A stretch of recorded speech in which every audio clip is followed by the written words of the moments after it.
Hi hello, എല്ലാവർക്കും നമ്മൾ പുതിയ വീഡിയോയിലേക്ക് സ്വാഗതം. നമ്മളിന്ന് പറയാൻ പോകുന്നത് ബൈക്ക് ട്രാക്കിങ്ങിനെ പറ്റിയിട്ടാണ്. നമ്മുടെ ഡെയിലി ലൈഫിൽ നമ്മൾ ബൈക്കുകളൊക്കെ നഷ്ടപ്പെടാൻ നമുക്ക് ഒരു സെക്കൻഡ് മതി. പക്ഷെ അത് വീണ്ടെടുക്കാനായിട്ട് നമുക്ക് ഒത്തിരി അതിൻ്റെ പിന്നാലെ നടക്കേണ്ടതായിട്ട് വരും. പക്ഷേ നമുക്ക് നമ്മുടെ GPS ട്രാക്കിംഗ് യൂസ് ചെയ്യുന്നതിലൂടെ നമുക്ക് കറക്റ്റ് ലൊക്കേഷൻ, എക്സാക്റ്റ് വണ്ടി എവിടെയാണ് നഷ്ടപ്പെട്ടു പോയാൽ തന്നെ നമുക്കത് കണ്ടുപിടിക്കാനുള്ള വഴി നമുക്ക് നമ്മുടെ GPS യൂസ് ചെയ്യുന്നതിലൂടെ കിട്ടുന്നതായിരിക്കും.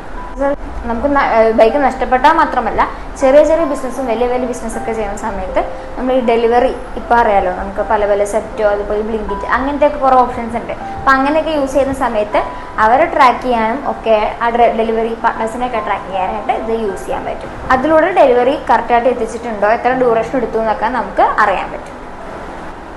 ഇനിയിപ്പോൾ നമുക്കിത് റിപ്പോർട്ട് വൈസ് നോക്കണമെന്നുണ്ടെങ്കിൽ നമുക്ക് daily wise, monthly wise, weekly wise ഒക്കെ നമുക്ക് റിപ്പോർട്ട് ഇതിൽ എടുക്കാൻ പറ്റും. അപ്പോൾ അതിനനുസരിച്ച് നമുക്ക് എന്തെങ്കിലും ബിസിനസ്സിൽ എന്തെങ്കിലും മാറ്റങ്ങൾ വരുത്തണമെങ്കിൽ അത് നമുക്ക് എടുക്കാനായിട്ട് പറ്റും. ഈ ഡെലിവറി ബിസിനസ്സൊക്കെയാണ് നിങ്ങൾ ചെയ്യുന്നുണ്ടെങ്കിൽ, ഇപ്പോൾ ടൈം ബേസിസിലാണ് നിങ്ങൾ ഡ്രൈവേഴ്സിന് പേയ്മെൻ്റ് ഒക്കെ കൊടുക്കുന്നുണ്ടെങ്കിൽ ഇത് നല്ലൊരു ഓപ്ഷൻ ആയിരിക്കും. ഇപ്പോൾ 5 hours 6 hours ഒക്കെ കംപ്ലീറ്റ് ചെയ്തോ ഇല്ലയോ എന്നുള്ളത് നമുക്ക് ഈ GPS ട്രാക്കിംഗ് യൂസ് ചെയ്യുന്നതിലൂടെ തന്നെ അനലൈസ് ചെയ്യാനായിട്ട് പറ്റും. അപ്പോൾ ബൈക്ക് ട്രാക്കിംഗ് എങ്ങനെയാണെന്നുള്ളത് നിങ്ങൾക്ക് ഏകദേശം ഒരു ഐഡിയ കിട്ടിയിട്ടുണ്ടാവും. സോ നമ്മൾ നെക്സ്റ്റ് ലോങ് വീഡിയോ ആയിട്ട് വരുന്നതായിരിക്കും. Thank you for watching.